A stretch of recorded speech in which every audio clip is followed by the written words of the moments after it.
हस्तिनापुर का राजसभा भवन उस दिन असामान्य रूप से शांत था, जैसे समय स्वयं ठहरकर किसी आने वाले तूफान की आहट सुन रहा हो। ऊंचे ऊंचे स्तंभों के बीच से छनकर आती सूर्य की हल्की रोशनी भी मानो संकोच कर रही थी कि क्या आज ये सभा भवन धर्म का साक्षी बनेगा या अधर्म का। और इसी नीरवता के बीच सिंहासन पर बैठे दुर्योधन के होंठों पर एक धीमी मुस्कान थी। वो मुस्कान जो ईर्ष्या, अहंकार और प्रतिशोध के विष से भरी थी। सभा में शकुनी अपनी चालाक निगाहों से पूरे मंत्रियों और राजपरिवार को ऐसे देख रहा था जैसे उसने पहले ही युद्ध जीत लिया हो। भीष्म, द्रोण और कृपाचार्य के चेहरे पर मौन की एक भारी परत थी, ऐसा मौन जो कई अनकहे सत्य छिपाए बैठा था। तभी द्वारपाल की भारी आवाज गूंजी, धर्मराज युधिष्ठिर उपस्थित हो। और जैसे ही पंच पांडव राजसभा में प्रवेश करते हैं, पूरा वातावरण जैसे उठकर उन्हें देखता है। भीम के चेहरे पर हल्की चिंता, अर्जुन की आंखों में असंतोष, नकुल सहदेव की भ्रिकुटियां तनी हुई और युधिष्ठिर के चेहरे पर वो शांत, स्थिर पर भीतर से टूटी हुई लाचारी, जैसे वे जानते हो कि छल के इस खेल में सत्य की कोई कीमत नहीं। सभा में चलते हुए उनके कदम भारी थे, उनकी चाल धीमी थी और दुर्योधन की आंखें उन पर टिकी हुई थी, जैसे वो अपनी जीत का स्वाद पहले ही चख चुका हो।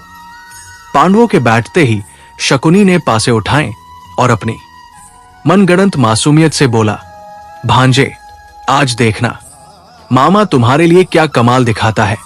और उसने पासे ऐसे फेंके जैसे भाग्य उसके हाथों में हो। युधिष्ठिर ने एक एक करके अपना सब कुछ दांव पर लगाया। पहले धन, फिर रथ, फिर सेना, फिर दास दासी, और हर बार शकुनी की चालें उसे और गहराई में ले जाती रहीं। हर पासा उसकी हार को और निश्चित करता गया। भीम ने दांत भींच कर कहा, भैया बस कीजिए, ये अधर्म है। पर युधिष्ठिर धर्म के बंधन में बंधे उस व्यक्ति की तरह थे जिसे अपनी हार से अधिक मर्यादा की चिंता थी। शकुनी की हंसी लगातार गूंजती रही, एक ऐसी हंसी जो भविष्य का विनाश लिख रही थी। और अंततः वो क्षण आया जब युधिष्ठिर ने स्वयं को भी दांव पर रख दिया और हार गए। सभा में एक हलचल हुई, एक अजीब सा कंपन, जैसे धर्म का स्तंभ हिल गया हो। पर दुर्योधन का बदला अभी पूरा नहीं हुआ था। वो आगे झुककर बोला, धर्मराज ने अब भी एक चीज नहीं हारी, उनकी पत्नी द्रौपदी। और युधिष्ठिर ने जैसे किसी अदृश्य आदेश से बाध्य होकर द्रौपदी को दांव पर लगा दिया, ये जानते हुए भी कि ये निर्णय किसी महान विनाश की ओर ले जाएगा। जैसे ही शकुनी ने पासा फेंका, वो आवाज जो पत्थर पर धातु टकराने जैसी थी, पूरी सभा में गूंज उठी और घोषणा हुई, द्रौपदी हार गई। ये शब्द जैसे वज्र बनकर गिरे। दुर्योधन विजयी क्रूरता के साथ खड़ा हुआ और गर्जना की, दुशासन, जाओ द्रौपदी को लेकर आओ। ये आदेश पूरे सभा भवन की आत्मा को कंपा गया। भीष्म ने सिर झुका लिया, द्रोण के चेहरे पर पीड़ा तैर गई। विदुर ने निश्चय से कहा, ये अधर्म है राजन। पर धृतराष्ट्र के होंठों पर बंधा मौन चीख रहा था कि सत्ता सत्य से बड़ी है। इसी बीच द्रौपदी के महल में दुशासन का आगमन तूफान की तरह हुआ। वो गर्व से चिल्लाया, दासी चल सभा में। और द्रौपदी जो अभी अभी स्नानागार से आई थी, चकित और क्रोधित होकर बोली, राजकुमार, आप किस अधिकार से मुझे बुलाते हैं?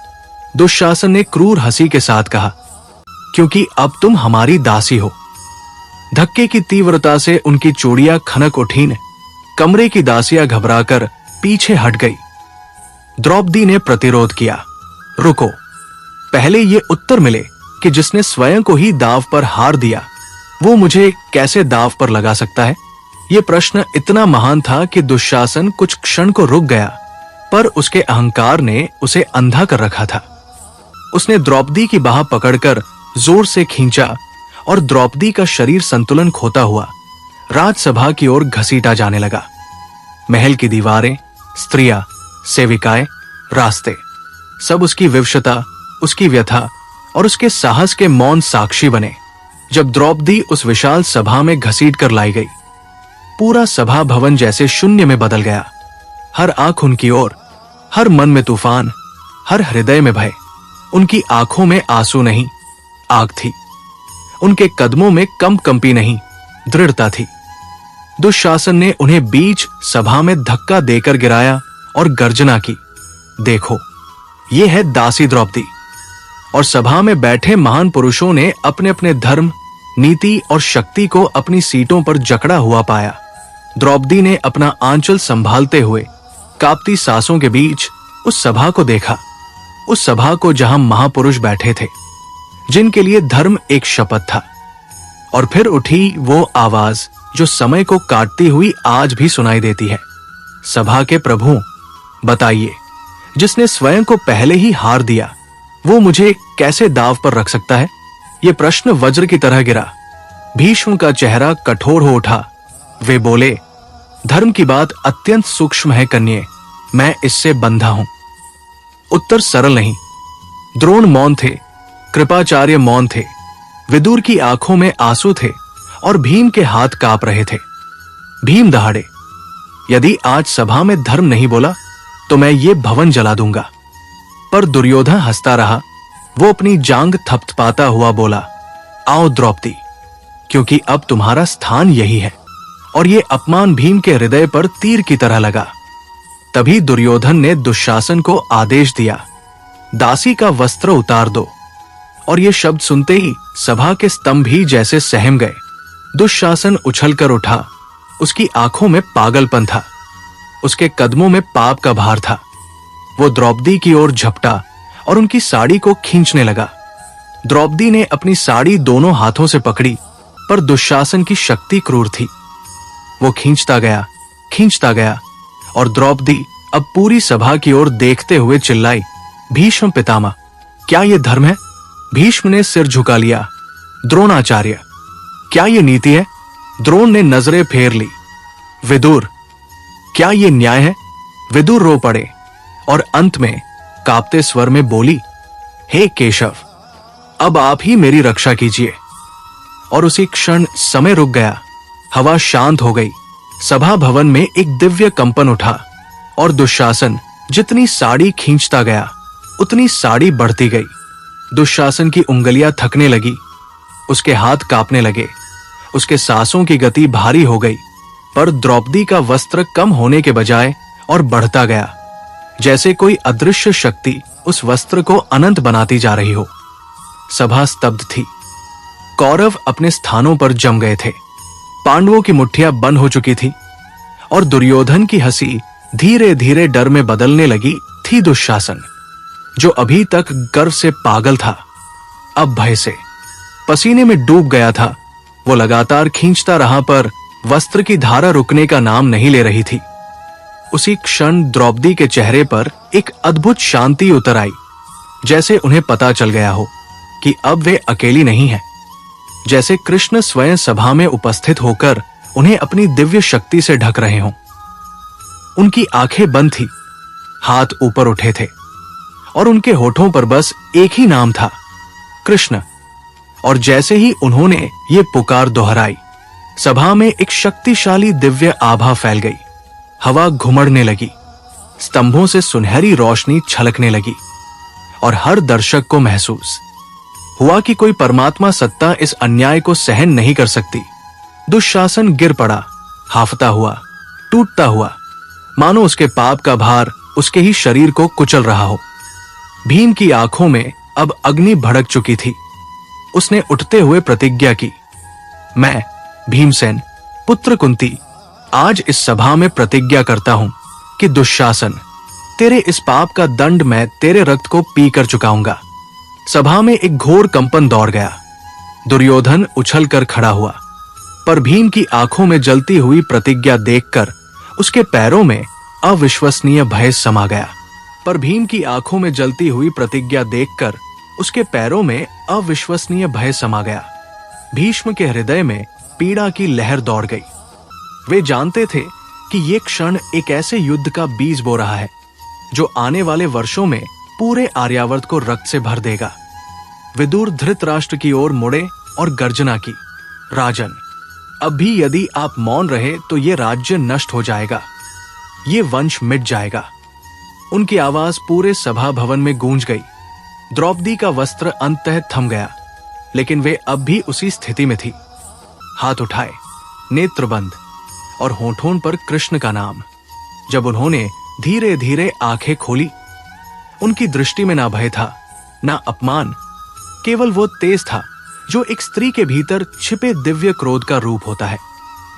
सभा की ओर देखते हुए उन्होंने कहा, जिस सभा में धर्म मौन हो जाए, वहां ईश्वर स्वयं बोलते हैं। उनकी ये वाणी समय की दीवार पर अंकित हो गई।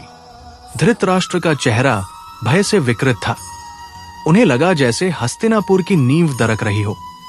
वे कांपते हुए बोले, देवी द्रौपदी, मुझसे भारी भूल हुई, तुम वर मांगो। द्रौपदी ने कुछ क्षण आंखें बंद की और कहा, पहला वर, मेरे पति भीम के हाथों का बंधन खोला जाए। सभा में हलचल हुई। भीम उठ खड़े हुए। दूसरा वर, अर्जुन, नकुल, सहदेव स्वतंत्र किए जाए। धृतराष्ट्र ने घबराकर कहा, तथास्तु। और जब तीसरे वर का समय आया, द्रौपदी रुकी। सभा ने सांस रोक ली और वे बोली, मुझे नहीं चाहिए अपने लिए तीसरा वर, मैं धर्म के लिए ये वर त्यागती हूं। सभा भर में एक मौन छा गया। उस त्याग ने दुर्योधन के अहंकार को चकनाचूर कर दिया, पांडवों को गर्व से भर दिया और धृतराष्ट्र का मन भय से कांप उठा। धृतराष्ट्र ने स्वयं कहा, द्रौपदी, अपने पतियों का राज्य, अपना सब कुछ वापस लो। तभी युधिष्ठिर ने कहा, राजन, ये राज्य नहीं, अधिकार है। जुए की बेड़ियां हम पर पुनः मत डालिए। सभा शांत हो गई, पर दुर्योधन की जलती हुई ईर्ष्या शांत नहीं हुई थी। वो बोल पड़ा, यदि हमसे बदला लेना है तो फिर से जुआ खेले। और युधिष्ठिर, जो कभी छल नहीं समझ पाए थे, फिर से धर्म का पालन करने के नाम पर बैठ गए। शकुनी ने पासा उठाया। दुर्योधन की आंखों में फिर वही दुष्ट चमक लौट आई। पासे फेंके गए और फिर घोषणा हुई, पांडवों को 12 वर्ष का वनवास और 1 वर्ष का अज्ञातवास करना होगा। द्रौपदी की आंखों की अग्नि और अधिक प्रज्वलित हो गई। पांडव उठे, एक एक कर सभा से बाहर चले गए। भीम की मुट्ठियां अब भी कांप रही थी। अर्जुन की आंखों में क्रोध धधक रहा था और द्रौपदी ने जाते जाते सभा को देखा। वो दृष्टि ऐसी थी जैसे वो स्वयं समय को चुनौती दे रही हो। बाहर आकर उन्होंने आकाश की ओर देखा और कहा, हे माधव, आज से मेरी प्रतिज्ञा है, जहां जहां अधर्म होगा मैं उसे जलाकर राख कर दूंगी। और उनकी ये प्रतिज्ञा आने वाले महायुद्ध का बीज बन गई।